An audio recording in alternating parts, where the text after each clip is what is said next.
Good day students. बहुत सारे बच्चों का मेरे पास मैसेज आ रहा था कि सर थोड़ा सा गैस और वेपर में जो आपने अंतर पढ़ा था एक बार फिर से रिवाइज करा दें। तो बेटा क्या है, केमिस्ट्री में डिस्क्रीट फॉर्म पढ़ना थोड़ा मुश्किल पड़ जाता है क्योंकि केमिस्ट्री में ना हर चैप्टर के हिसाब से आता है। अगर गैस और वेपर के बीच में आपको अंतर समझना है तो 3 चैप्टर से आपको होके गुजरना पड़ेगा। पहले गैसियस स्टेट जहां पर आइडल गैस बताई जाती है। आइडल गैस मींस हम सारे पार्टिकल्स किसमें लेते हैं, गैस फॉर्म में लेते हैं। अब इसके बाद ये पी गैस लेते हैं। अब इसके बाद अगला चैप्टर आता है सॉल्यूशंस जो 12th में, जिसमें वेपर प्रेशर ऑफ लिक्विड बताया जाता है। मतलब ये लिक्विड में एक टर्म आता है वोलाटाइल शब्द।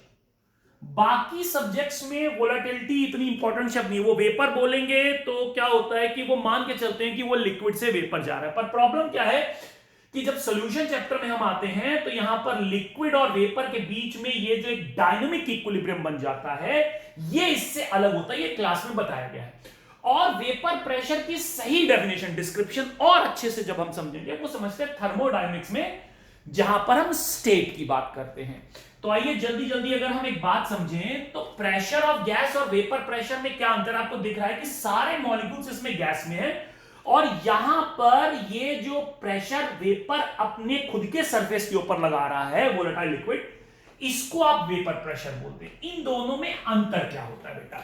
इन दोनों में अंतर एक सबसे बड़ा ये होता है कि आपको डिस्क्रिप्शन से ही पता लग जाएगा कि जब हम गैसियस स्टेट में, जब हम 11th क्लास में होते हैं और गैसियस स्टेट चैप्टर पढ़ रहे होते हैं तो वहां पर एक डिफरेंस आपको जरूर बताया जाता है, प्रेशर ऑफ गैस, ये मैंने जरूर पढ़ाया होगा आपको, और एक वेपर प्रेशर ऑफ लिक्विड। अब इन दोनों में फर्क आपको दिख रहा होगा कि मतलब इसमें आप लिक्विड से वेपर के बीच में एक डायनामिक इक्विलिब्रियम बनाते हैं, मस्त एकदम बन जाता है, यानी लिक्विड से वेपर जाने वाला, यानी लिक्विड से, हालांकि है ये भी गैस ही, ये अंतर नहीं है, ये भी गैस ही फॉर्म कहलाता है, ये मैंने क्लास में बताया था आपको। लेकिन इन दोनों में एक बेसिक फर्क ये है कि इसमें सारे मॉलिक्यूल्स गैस में होते हैं और ये आइडल गैस की हर पैरामीटर पर डिपेंड करता है। मतलब टेम्परेचर चेंज करोगे पी गैस चेंज हो जाएगा, मोल्स चेंज करोगे पी गैस चेंज हो जाएगा, वॉल्यूम ऑफ कंटेनर चेंज करोगे पी गैस चेंज। लेकिन मैंने आपको बताया था कि ये जो, अगर हम इसको वेपराइजेशन प्रोसेस बोले, है ये गैस ही, लेकिन चूंकि ये वेपर के साथ एक डायनेमिक इक्विलिब्रियम बना रहा है तो ये कहलाता है वेपर प्रेशर ऑफ लिक्विड। और इसकी खास बात ये होती है कि it is directly proportional to temperature only.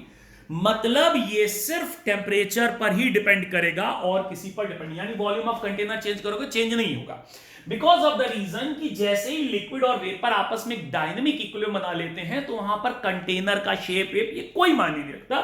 ये आपको बताया गया क्लास में, 11th क्लास में भी बताया था और सॉल्यूशन चैप्टर में और किया जाता है।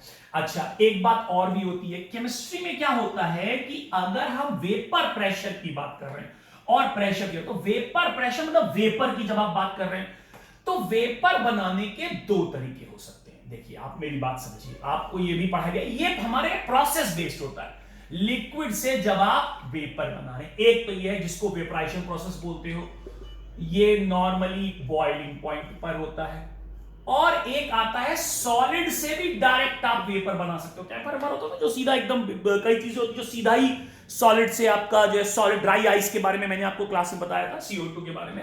तो ये सब्लिमेशन प्रोसेस है, दोनों से ही वेपर बनता है। असल में क्या है कि लिक्विड के साथ जो गैस मौजूद होती है या फिर सॉलिड के साथ जो गैस मौजूद होती है एक बेसिक फ्रेम में, इस समय इस गैस को आप गैस ना बोल करके क्या बोलते हो, आप वेपर। अब एक बात और बताई गई थी कि वेपर को और अच्छे से अगर आपको समझना है तो स्टीम की बात करो। Steam is a good example of water vapour. अब होता क्या है कि केमिस्ट्री में आपको कई बार कराना होता है वर्क डन, तो हम एक इसका एग्जांपल देकर के स्टीम का बोलते हैं, भाई स्टीम जो है वाटर वेपर का बहुत बढ़िया एग्जांपल है। तो जो Ke मैक्स तक, यानी ऐसे गैस पार्टिकल्स जो Ke मैक्स तक पहुंच जाते हैं और जो बहुत अच्छा वेपर का काम करते हैं, उनसे वर्क डन आप करवा सकते हो बड़े आराम से। और ये एक बड़ा सिंपल प्रोसेस है। तो लेमेन्स लैंग्वेज में कई बार हम केमिस्ट्री में ये बात बोल देते हैं, हालांकि ये पूर्ण रूप से ऐसा नहीं कह सकते, लेकिन फिर भी एक बोल सकते हैं कि भाई गैस का अगर Ke मैक्स कर दो, अब ये गैस खुद का वेपर नहीं होता, या फिर तो वेपर ऐसा जो Ke मैक्स में पहुंच गया हो, यही आपका क्या करवाता है, वर्क डन। हालांकि गैस और वेपर में अंतर यह है कि वेपर तो गैस है पर गैस वेपर नहीं है। क्यों? क्योंकि गैस अकेले लिक्विड, जैसे हाइड्रोजन गैस ले लो, CO2, कोई भी गैस ले लो, जो सिर्फ सारे के सारे मॉलिक्यूल्स गैस में हो। लेकिन जब कभी हम बात करते हैं वेपराइजेशन का या सब्लिमेशन का, तो ये इक्विलिब्रिया बना लेता है। तो लिक्विड से बनने वाला वेपर, ये सब थोड़ा सा फ्रेम आपको सॉल्यूशन चैप्टर में अच्छे से बताया जाता है। लेकिन फिर भी आप लोग को 11वीं क्लास में, क्योंकि डिटेल में इतना नहीं होता है, हम ना सॉल्यूशन में बहुत अच्छा बता, थर्मो में तो और अच्छा बता देंगे भाई, मतलब स्टेट की बात करेंगे हम। नाउ द डिफरेंस इज, अब प्रॉब्लम क्या है कि वाटर जो लिक्विड था, वाटर ये जब वेपर बना लेता है तो ये गैस ही, वेपर गैस ही बोलेगी, लेकिन चूंकि इसके साथ एक इक्विलिब्रियम में, तो इसको हम बोलते हैं वाटर वेपर का फॉर्म, और इसको नाम दिया जाता है एक्वस टेंशन। एक्वस टेंशन भी vapour pressure of H2O liquid, यानी इक्विलिब्रिया के फ्रेम का आ रहा है, ये आपको पढ़ाया गया। और एक्वस टेंशन अगर ये है तो आपको याद होना चाहिए कि एक्वस टेंशन सिर्फ इस पे डिपेंड करेगा, टेंपरेचर पे, क्योंकि डायनेमिक इक्विलिब्रियम फ्रेम आ जाता है, ठीक है ना। तो वेपर शब्द का इस्तेमाल बाकी सब्जेक्ट्स में, जब जैसे फिजिक्स में या किसी में होता है, तो वहां ये मान के चलते भैया कि कोई लिक्विड है वेपर बना रहा है ना, या फिर सॉलिड है। हमारी केमिस्ट्री में क्या है कि वेपर शब्द का इस्तेमाल नॉर्मली हम करते हैं गैसियस स्टेट में, या तो एक्वस टेंशन में करते हैं, जिसको हम इनिशियली बताते हैं। और एक्वस टेंशन जो है वॉल्यूम ऑफ कंटेनर से चेंज नहीं होता। इसके बाद का एक और वीडियो है जिसको आप देखिएगा पार्ट 2 में, तो उसमें हमने क्वेश्चन भी किया हुआ है क्लास में कि एक्वस टेंशन की बात हो रही है।